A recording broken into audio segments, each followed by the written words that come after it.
நன்றி கட்ட உலகமடா. நீ எவ்வளவு நல்லதை செய்தாலும் மறந்து விடுவார்கள், குறை சொல்லிக் கொண்டே இருப்பார்கள். நன்றியே இல்லாதவர். நீ ஒரு நல்லவனு எல்லாருக்கும் புரியணும்னு அவசியம் இல்ல. சிலர் உன்னை புரிஞ்சுக்க மாட்டாங்க. அவங்களுக்கே தெரியாது நீ என்ன மாதிரி மனசு வச்சவனு.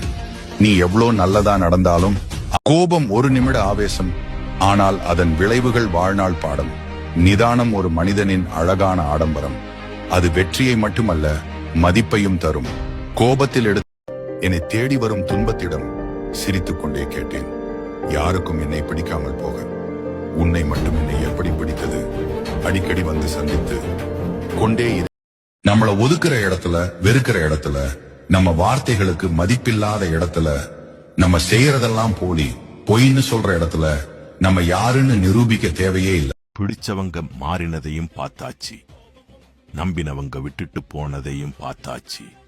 இப்போ வாழ்க்கையில் நான் கத்துக்கிட்ட பாடம், யாரும் எதுவும். ஒரு காலத்துல நான் எப்படி இருந்தேன் தெரியுமா?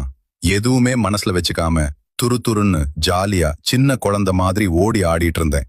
எதை செஞ்சாலும் வெகுளியா உண்மையான அன்போட செஞ்சேன். ஆனா அந்த நான் படிச்சதுல எனக்கு ரொம்ப பிடிச்ச கவிதை. உங்களுக்கு பிடிச்சா மறக்காம கமெண்ட் பண்ணுங்க நண்பா. நீயாக இரு. தங்கம் விலை உயர்வுதான், தகரம் விலை மலிவுதான். ஆனால் நான் சொன்னதும் என் வீட்டு ரோஜாக்கள் பூக்கின்றன. ஒரு நாள் உனை காணாவிடில் எங்கே உணர்ந்தென்று கேட்கின்றன.